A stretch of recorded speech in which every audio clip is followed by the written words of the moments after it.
Order of a group. The number of elements in a group G is called order of the group. एक group G में जितने भी elements होंगे उनकी तादाद को उस ग्रुप का ऑर्डर कहते हैं। ग्रुप के ऑर्डर को डिनोट करने के लिए हम ये दो सिंबल यूज करते हैं। Finite group. If a group has finite number of elements then it is called a finite group. अगर एक ग्रुप में जो एलिमेंट्स की तादाद है वो फाइनाइट हो तो ग्रुप को फाइनाइट ग्रुप कहते हैं। यानी अगर एक ग्रुप का ऑर्डर फाइनाइट हो तो वो ग्रुप फाइनाइट कहलाएगा। Infinite group. अगर एक ग्रुप का ऑर्डर जो है इन्फिनिट हो यानी उसमें infinite many number of elements मौजूद हों तो उस ग्रुप को इन्फिनिट ग्रुप कहते हैं। आइए यहाँ एक एग्जांपल लेते हैं। What is the order of the group जी। अब यहाँ पे देखें कि ग्रुप के अंदर जो एलिमेंट्स हैं उनकी तादाद जो है वो 4 है, यानी 1 -1 आयोटा माइनस आयोटा, तो ये टोटल तादाद कितनी हुई 4। तो इसका मतलब है कि ग्रुप का जो ऑर्डर है वो 4 होगा। Since there are 4 elements in the group G, so the order of G is 4। इसको आप इस तरह भी लिख सकते हैं। Example 2, order of the group से रिलेटेड एक एग्जाम्पल और देखते हैं। यहाँ देखें जो आपको ग्रुप दिया हुआ है उसके अंदर जो नंबर ऑफ एलिमेंट्स हैं वो 8 हैं। 1 -1 आयोटा माइनस आयोटा, जे माइनस जे और के माइनस के, तो ये टोटल 8 एलिमेंट्स हो गए। Since there are 8 elements in the group G, so the order of G is 8। इसको सिंबॉलिकली आप यू भी डिनोट कर सकते हैं और इस तरह भी आप डिनोट कर सकते हैं। ऑर्डर से रिलेटेड एक एग्जांपल और देखते हैं। यहाँ देखिएगा कि जो आपके पास ग्रुप है वो Z है। Z जो है वो सेट ऑफ इंटीजर है जो इन्फिनिटी से स्टार्ट हो रहा है और इन्फिनिटी तक जा रहा है। तो इसमें जो नंबर ऑफ एलिमेंट्स हैं वो इन्फिनिट हैं। Since there are infinite many elements in the group Z, so its order is infinity. और इसको आप इस तरह भी डिनोट कर सकते हैं। यहाँ देखिएगा कि order of set of integers infinite है, लिहाजा Z जो है इन्फिनिट ग्रुप हुआ। पहली 2 एग्जांपल जो हमने देखी थी उसमें जो नंबर ऑफ एलिमेंट्स फाइनाइट थे। पहले एग्जांपल में ग्रुप के एलिमेंट्स 4 थे, वो भी फाइनाइट हो गया, फाइनाइट ग्रुप हुआ। दूसरी एग्जांपल में जो ग्रुप्स के एलिमेंट्स हैं वो 8 हैं, तो वो भी फाइनाइट हुआ। लेकिन इस एग्जांपल में जो ग्रुप के एलिमेंट्स हैं वो इन्फिनिट हैं, तो ये इन्फिनिट ग्रुप हुआ। ग्रुप के ऑर्डर से रिलेटेड एक एग्जांपल और देखते हैं। ये भी एक इन्फिनिट ग्रुप है। देखें जो आपके पास गिवन ग्रुप है वो 2k, जबकि यहाँ जो k है वो एक इंटीजर है, उसकी वैल्यूज हम यहाँ लिख देते हैं और आप देख सकते हैं कि ये वैल्यूज इन्फिनिट है, मतलब माइनस इन्फिनिटी से आ रही हैं और पॉजिटिव इन्फिनिटी तक जा रही हैं। Since the values of k are infinite, so there are infinite many elements of the group in form of, जो एलिमेंट्स हैं इनकी शेप्स 2k की फॉर्म में होंगी और इस शेप के इन्फिनिट मैनी एलिमेंट्स इस ग्रुप में मौजूद हैं। तो लिहाजा हम कह सकते हैं कि order of the group is infinity. अगर आप इसको कोई नाम दे देते हैं ग्रुप को जी का, तो आप लिख सकते हैं कि जो ऑर्डर है ग्रुप का इन्फिनिटी है, तो हम इसको इन्फिनिट ग्रुप कहेंगे। Order of an element of a group. Let G be a group and a belongs to G, then the order of the element a is the least positive integer n such that a raised to power n is equal to identity। Group के element का order. जी जो है एक group है, ए जो है एक element है जी के अंदर। इस एलिमेंट ए का जो ऑर्डर है वो लीस्ट पॉजिटिव इंटीजर n है। इस तरह के अगर एलिमेंट की पावर n ली जाए तो वो आइडेंटिटी के इक्वल आ जाए। ये केस जो है हमने मल्टीप्लिकेशन के तहत लिया है। यही वजह है कि हम a को n टाइम्स मल्टीप्लाई करेंगे तो a रेज़्ड पावर n बन जाएगा और वो आइडेंटिटी आ जाएगा। इसकी एग्जांपल समझने के लिए हम एक छोटा सा ग्रुप ले लेते हैं 1n-1। ये ग्रुप अंडर मल्टीप्लिकेशन है। अब आप देखें कि अगर मैं 1, इसमें जो आइडेंटिटी है वो 1 है। अंडर मल्टीप्लिकेशन ग्रुप की आइडेंटिटी 1 होती है, तो यहाँ पर 1 जो है आइडेंटिटी है। अब मैं 1 को कितनी मरतबा मल्टीप्लाई करूँ कि 1 यानी आइडेंटिटी आ जाए। जाहिर सी बात है कि 1 को मैं 1 टाइम्स ही मल्टीप्लाई करूँगा तो आइडेंटिटी आ जाएगी। इसका मतलब ये हुआ कि 1 का ऑर्डर जो है वो 1 है, यानी order of 1 is equal to 1। अब आप देखें कि अगर मैं 1 को 2 टाइम्स मल्टीप्लाई करूं तब भी आंसर 1 आता है, 1 को 3 टाइम्स मल्टीप्लाई करूं तब भी 1 आता है। तो जो ऑर्डर है वो लीस्ट होता है। यहाँ देखें कि ये लीस्ट पॉजिटिव इंटीजर है 1। जो 1 की पावर 2 वो भी सेटिस्फाई कर रही है इस कंडीशन को, 1 की पावर 3 भी सेटिस्फाई कर रही है, लेकिन जो लीस्ट पॉजिटिव इंटीजर होगा वो ऑर्डर कहलाएगा। 2 और 3 इसको हम ऑर्डर नहीं कहेंगे। इसी तरह आप देखें यहाँ -1 है, -1 इसकी पावर 1 लें तो आपके पास -1 आ जाता है जो कि आइडेंटिटी नहीं है। हमें यहाँ पर आइडेंटिटी चाहिए। अब आप -1 का स्क्वायर ले लें तो आंसर पॉजिटिव 1 आ जाता है जो कि आइडेंटिटी है। तो इसका मतलब ये हुआ कि order of -1 is equal to 2। लेकिन आप ये देखिए कि अगर मैं यहाँ पर -1 की पावर 4 ले लूँ तो वो भी 1 आएगा, -1 की पावर में 6 ले लूँ तो फिर भी 1 आएगा, -1 की पावर में 8 ले लूँ तब भी 1 आएगा। लेकिन 4, 6 और 8 जो हैं ये ऑर्डर नहीं है -1 के। जो ऑर्डर है वो लीस्ट पॉजिटिव इंटीजर 2 है। Find the order of each element of the group. इस एग्जाम्पल में हमने गिवन ग्रुप के हर एलिमेंट का ऑर्डर निकालना है। आइए देखते हैं इसके सॉल्यूशन को।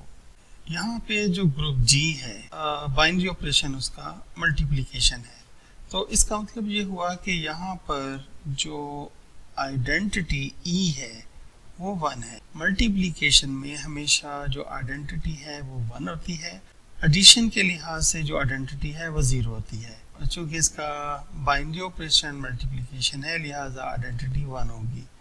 अब हम देखते हैं कि पहला एलिमेंट हम पिक करते हैं ये 1 जो कि खुद आइडेंटिटी है। चूँकि मल्टीप्लिकेशन है लिहाजा हम मल्टीप्लाई करेंगे। 1 को हम कितनी मरतबा मल्टीप्लाई करें कि 1 आ जाए आंसर, तो 1 को 1 टाइम ही मल्टीप्लाई करेंगे। इसका मतलब ये हुआ कि जो आइडेंटिटी है उसका ऑर्डर जो है वो 1 होता है, वो 1 होगा। तो यहाँ जो आपके पास ऑर्डर ऑफ 1 जो है वो आपके पास 1 आ गया।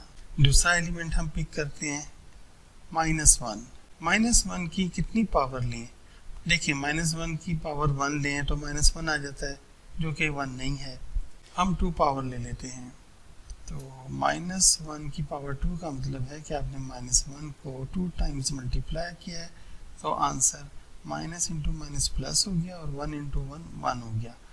तो यहाँ से ये पता चला कि जो -1 की पावर 2 जो है वो आइडेंटिटी 1 की इक्वल आता है। तो यहाँ पर जो इसका ऑर्डर है वो 2 आ गया। तो आप लिखेंगे ऑर्डर ऑफ -1 इज़ 2, यानी -1 को 2 टाइम्स मल्टीप्लाई करें तो आइडेंटिटी 1 आ जाती है। तो ऑर्डर इसका 2 हो गया। अब हम आयोटा को पिक करते हैं। आयोटा की पावर पहले 2 लेते हैं। आपको पता है कि आयोटा स्क्वायर क्या होता है? -1 होता है। उसकी वजह क्या है कि जो आयोटा है वो एक्चुअली स्क्वायर रूट ऑफ -1 होता है। तो जब आप स्क्वायर लेंगे तो स्क्वायर रूट कैंसिल हो जाएगा, -1 आ जाएगा। ये -1 है जो कि आइडेंटिटी नहीं है, लिहाजा हम आयोटा की पावर 3 लेते हैं। तो अब इसको सिंप्लीफाई करने के लिए हम आयोटा स्क्वायर अलग निकाल देते हैं और आयोटा अलग। तो आपको पता है आयोटा स्क्वायर -1 होता है और ये आयोटा तो अयोटा को -1 से मल्टीप्लाई करें तो माइनस अयोटा आ गया। ये भी आइडेंटिटी नहीं है। इसका मतलब है कि अयोटा को हम एक और बार मल्टीप्लाई करते हैं, तो अयोटा रेज़ टू पावर 4 को आप लिख सकते हैं iota square into iota square. तो अयोटा स्क्वायर जो है -1 है और अयोटा स्क्वायर -1, तो माइनस इंटू माइनस प्लस हो गया +1। तो यहाँ से पता चला कि जो ऑर्डर है अयोटा का वो 4 है, क्योंकि अयोटा रेज़ टू पावर 4 लें तो वो 1 आ जाता है जो कि आइडेंटिटी है।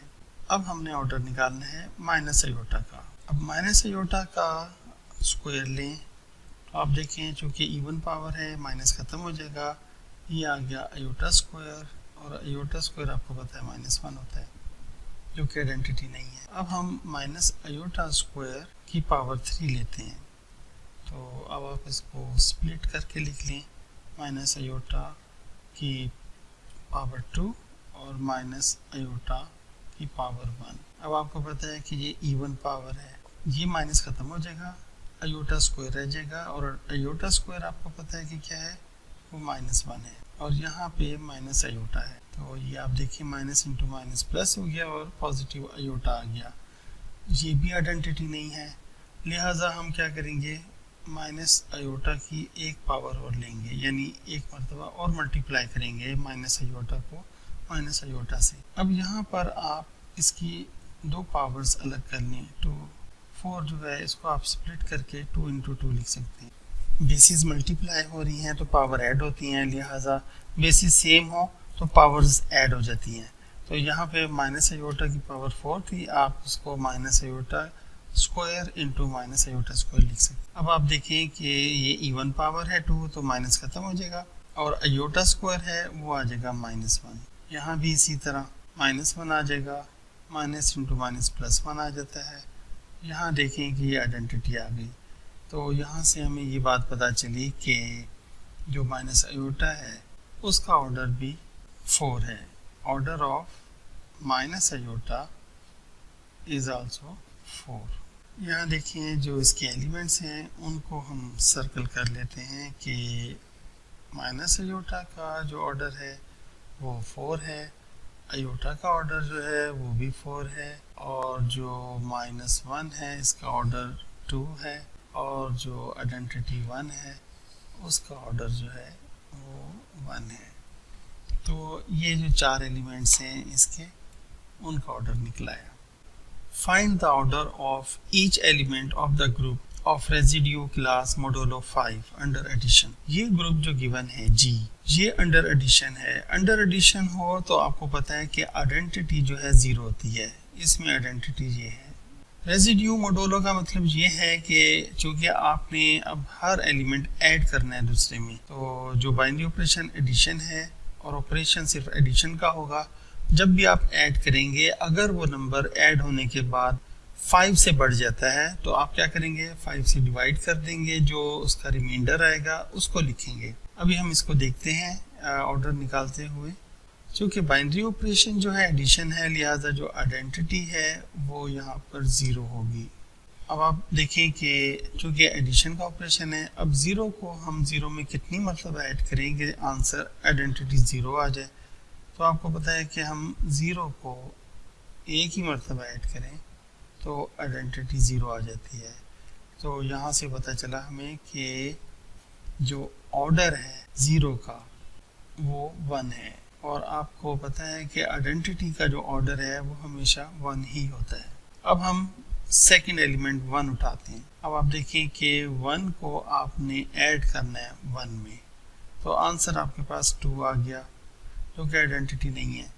अब आप ये देखें कि जो 2 है वो इस 5 से, मोडुलो 5 से छोटा है, तो हम इसको एज इट इज़ ही लिखेंगे। अब हम 1 को 2 टाइम्स ऐड किया था, अब हम 3 टाइम्स ऐड करते हैं, तो आंसर क्या आ गया 3।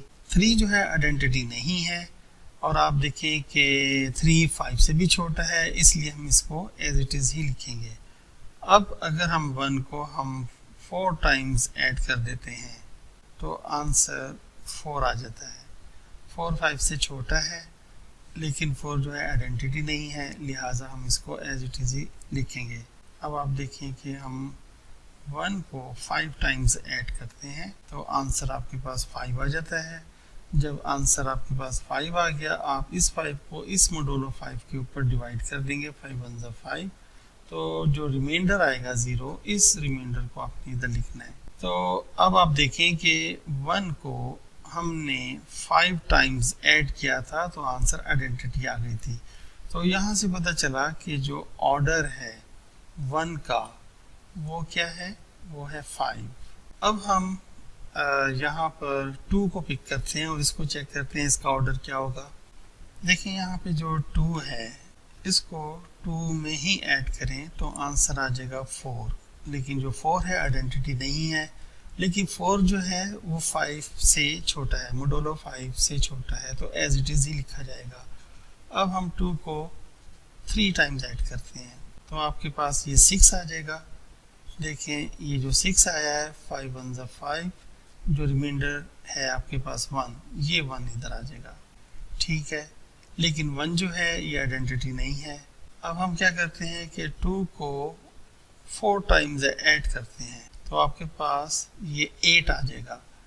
8 को आप मॉडुलो 5 से डिवाइड करें, 5 1 ज़ा 5, आंसर 3 आ गया। ये जो 3 है आप इधर लिख देंगे आंसर में, लेकिन ये भी आइडेंटिटी नहीं है, लिहाजा अब आप क्या करेंगे, आप 2 को 5 टाइम्स ऐड करेंगे तो आपके पास 2 को 5 टाइम्स ऐड करें तो आंसर 10 आ जाता है। और 10 को जब आप 5 पर डिवाइड करेंगे, 5 2 ज़ा 10, तो रिमाइंडर 0 आ जाता है। तो आप इस 0 को इधर लिख दें और 0 जो है आइडेंटिटी है। इसका मतलब है कि आप 2 का जो ऑर्डर है वो फाइंड कर लिया कि 2 को आप 5 टाइम्स ऐड करें तो आइडेंटिटी आ जाती है। लिहाजा ऑर्डर ऑफ जो 2 है वो क्या हो गया आपके पास 5। क्योंकि ये एडिशन है तो आप इसे ऐड करेंगे, तो आपने कितनी मरतबा ऐड किया था, 5 टाइम्स, यानी कि जो आप एलिमेंट 2 है इसको आपने कितनी मरतबा ऐड किया था, 5 टाइम्स ऐड किया था, तो वो आपके पास 5 2 ज़ा 10, यानी आप ऐसे ही है जितने टाइम्स आप ऐड करेंगे उस नंबर को, उतनी तादाद को आप 5 से मल्टीप्लाई कर दें, 5 2 ज़ा 10 हो जाता है। इसका मतलब ये हुआ कि अगर बाइनरी ऑपरेशन एडिशन का है तो आप ऑर्डर को a⁻n = e नहीं लिखेंगे, ये लिखते हैं मल्टीप्लिकेशन की फॉर्म में, वहाँ आप मल्टीप्लाई कर रहे होते हैं। तो जब एडिशन कर रहे हो तो फिर आप ऑर्डर को इस फॉर्म में लिखेंगे, n टाइम्स a = आइडेंटिटी। ये एडिशन के केस में आप लिखेंगे और ये आप मल्टीप्लिकेशन के केस में लिखेंगे। मल्टीप्लिकेशन में a को a से n टाइम मल्टीप्लाई करें तो आइडेंटिटी आ जाता है, और एडिशन के अंदर ये है कि a को a में n टाइम्स ऐड करेंगे तो आपके पास e आ जाता है, और a को a टाइम्स ऐड करना ऐसे ही है जैसे कि आपने n को a से मल्टीप्लाई कर दिया हो। अब हम 3 का ऑर्डर निकालते हैं।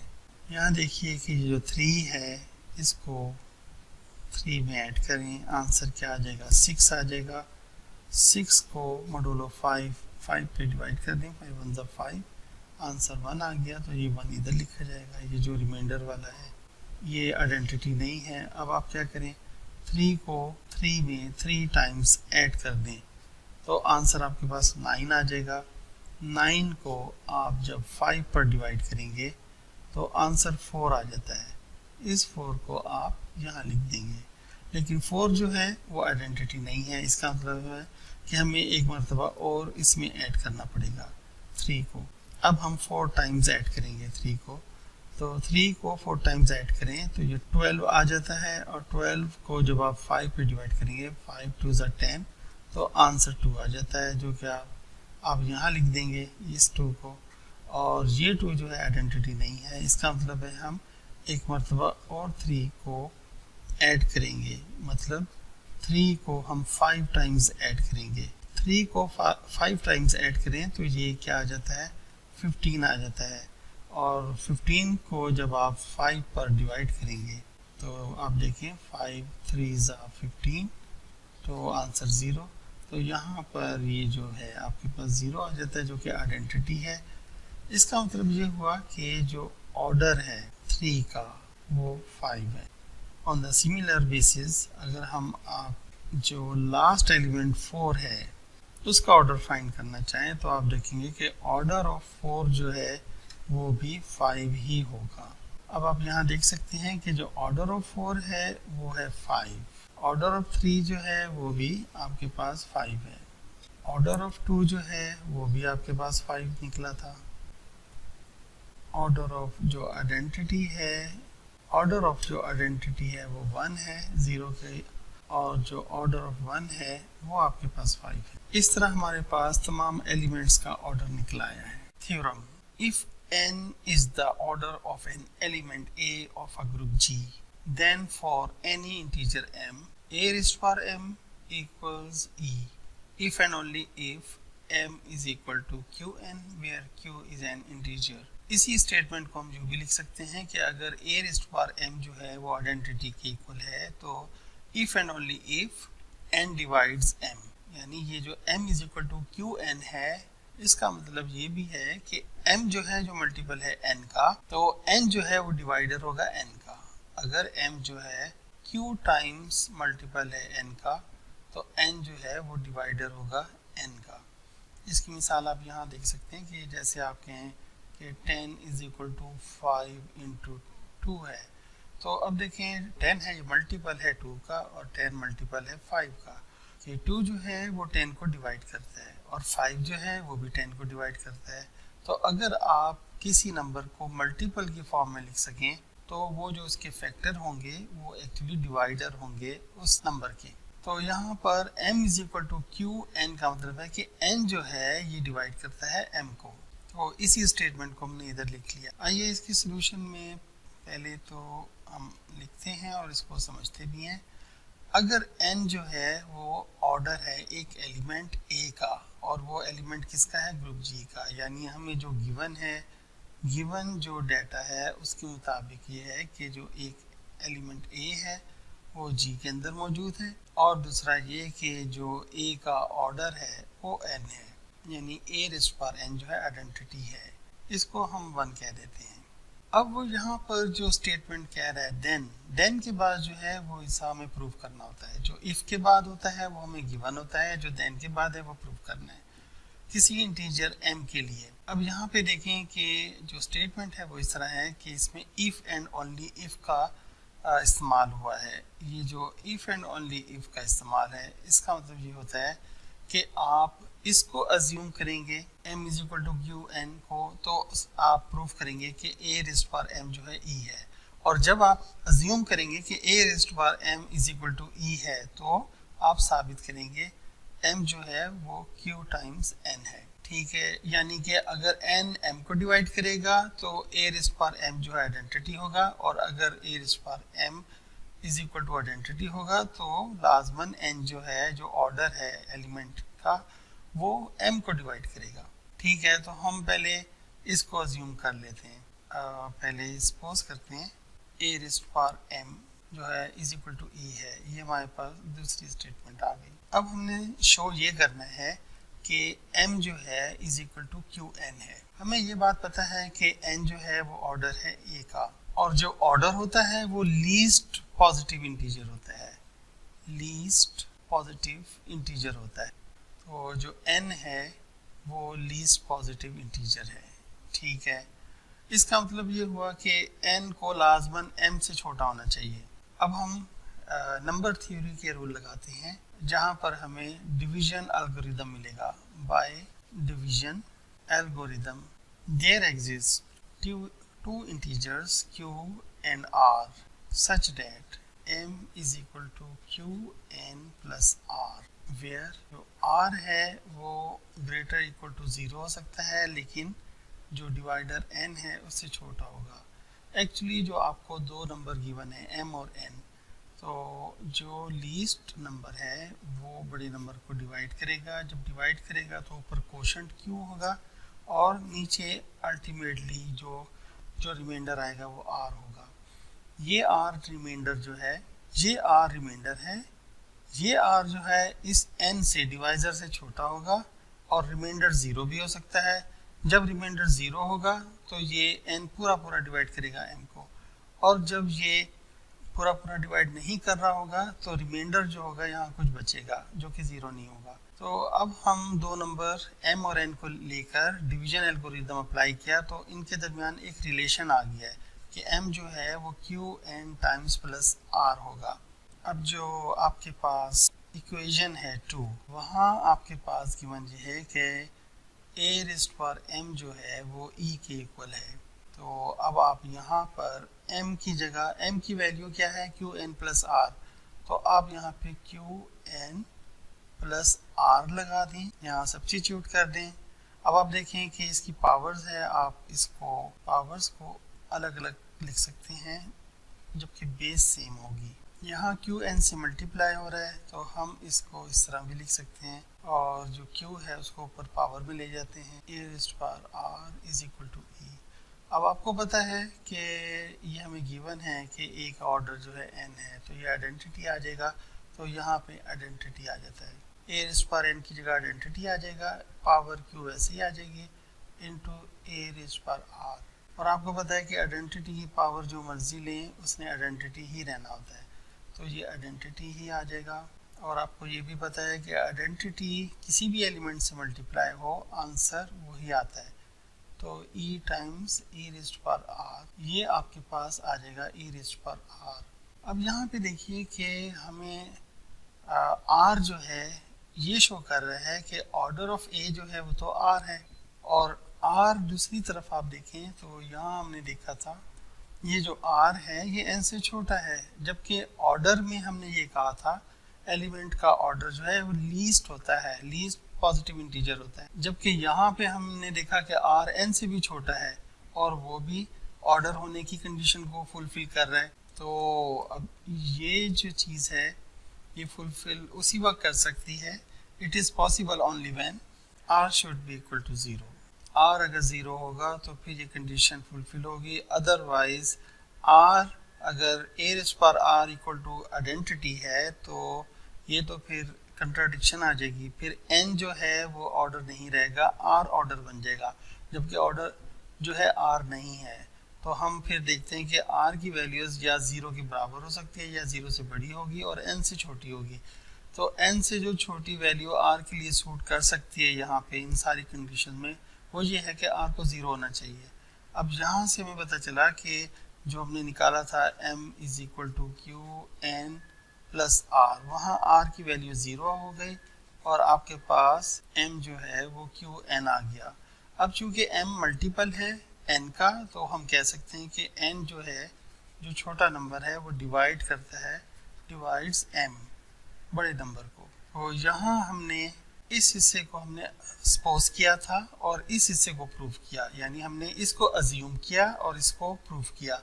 अब हम क्या करेंगे, इस हिस्से को यानी ये जो हिस्सा है इसको हम अज्यूम करेंगे, सपोज करेंगे और हम इसको प्रूव करेंगे। ये टू वे कंडीशन है कि इसको सपोज करें तो आप इसको प्रूव करें, अगर इसको अज्यूम करें तो इसको प्रूव करें। अब हम इसको कन्वर्स लेते हैं, conversely suppose that m is equal to qn या n डिवाइड्स m, ये हम अज्यूम कर लेते हैं। देखिए हमने यहाँ पर इसको अज्यूम किया है और a रेज़्ड पावर m को प्रूफ करना है कि ये e के इक्वल है। हमने ये अज्यूम कर लिया कि m जो है इज इक्वल टू qn है। अब हम कंसीडर करेंगे a रेज़्ड पावर m को और शो करते हैं कि ये e के इक्वल है। तो यहाँ कंसीडर करें a रेज़्ड पावर m को, यहाँ हम क्या करेंगे, m की वैल्यू पुट कर देते हैं। m की वैल्यू क्या है qn, तो यहाँ हम qn पुट कर देते हैं और यहाँ पर हम a रेज़्ड पावर n लिख लेते हैं और q को उसके ऊपर पावर बना देते हैं।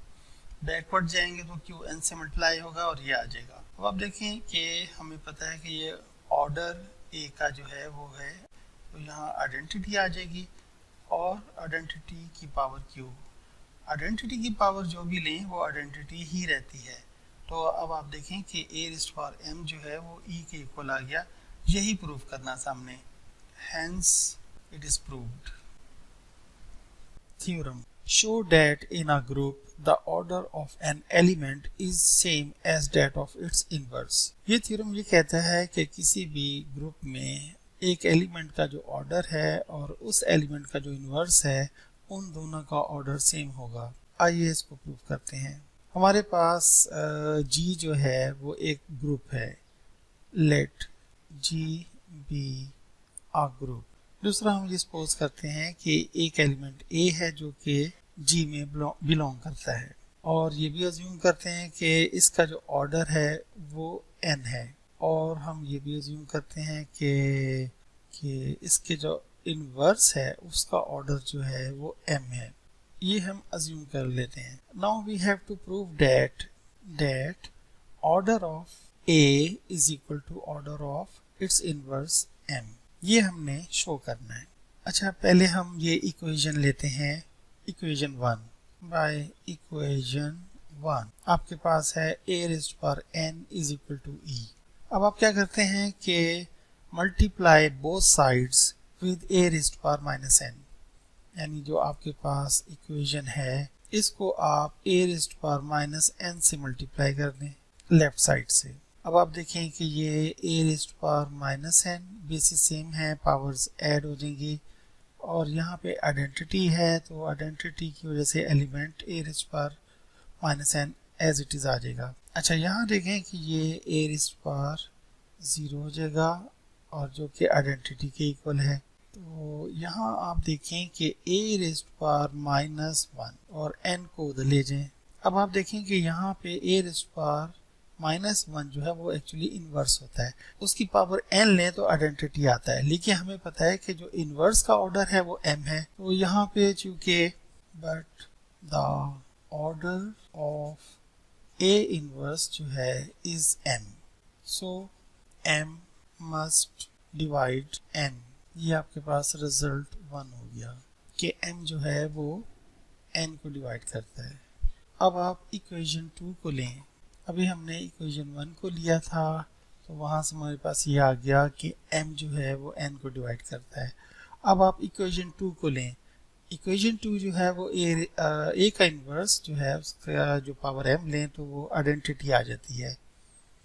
इसको हम यहाँ लेते हैं बाय इक्वेशन 2। इन्वर्स का जो ऑर्डर है वो m है, इन्वर्स की पावर m लें तो वो e आ जाता है। तो अब आप यहाँ पर चूंकि ये पावर है ब्रैकेट के ऊपर है, जब ये पावर अंदर जाएगी तो मल्टीप्लाई होगी, ये माइनस m आ जाएगा आपके पास। अब आप क्या करें कि multiply both sides of this equation with a raised power m। अब यहाँ देखें कि ये a raised power m minus m चूँकि बेसिस सेम है तो पावर ऐड होंगी, और यहाँ पे a रेज़्ड पावर m आ जाएगा, यहाँ a रेज़्ड पावर 0, और ये आइडेंटिटी आ जाता है, और ये a raised power n। But the order of a is n, so n must divide m। ये सेकंड रिजल्ट है। फर्स्ट रिजल्ट कह रहा है कि m n को डिवाइड कर रहा है, m जो है वो डिवाइड करता है n को, और दूसरा रिजल्ट कह रहा है कि n जो है वो डिवाइड करता है m को। तो जब n m को डिवाइड करे और m n को, तो ये it is only possible only when m is equal to n। तो यही हमने प्रूव करना था, क्योंकि m जो है वो order of inverse of the element a है और n जो है वो order of the element a है। तो एलिमेंट का ऑर्डर और उसके इनवर्स का ऑर्डर सेम हो गया, hence it is proved. Theorem, let G be a group.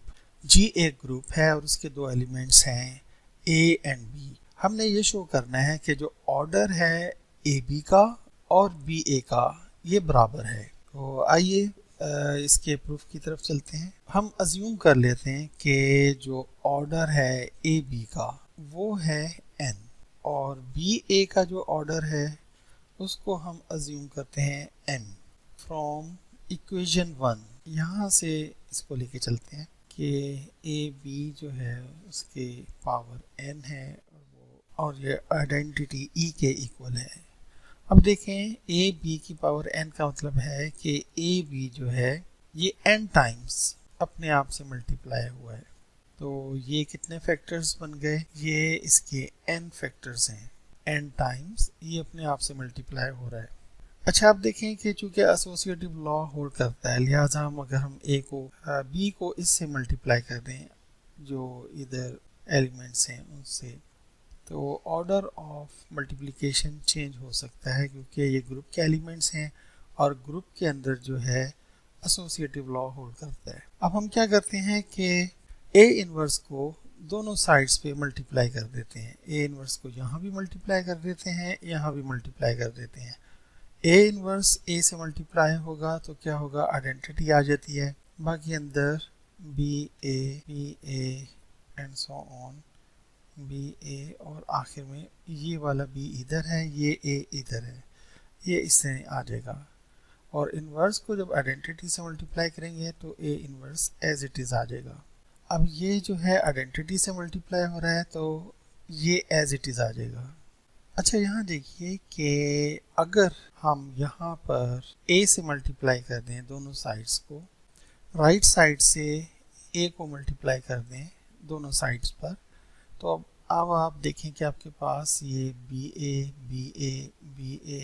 ए हो जाएगा। और ये कितने टाइम्स हैं, ये n टाइम्स हैं क्योंकि n टाइम्स हमने इनको मल्टीप्लाई किया था।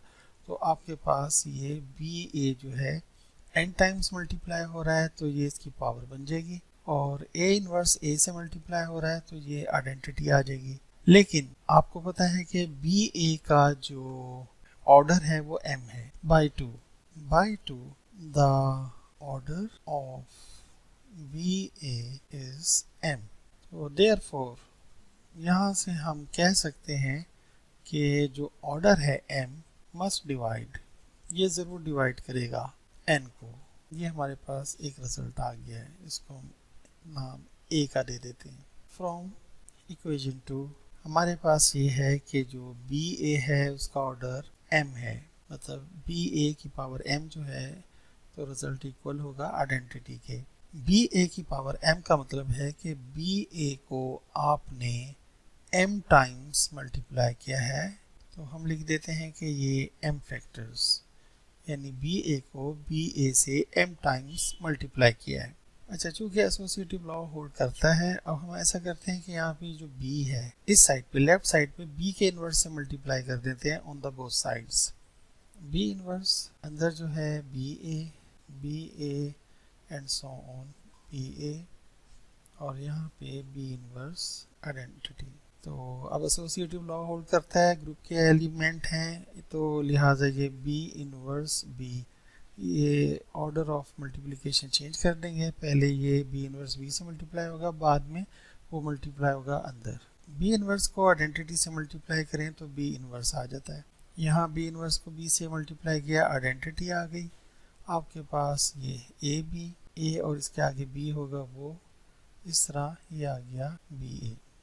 आइडेंटिटी है तो जो रिजल्ट है वो ये आ जाएगा।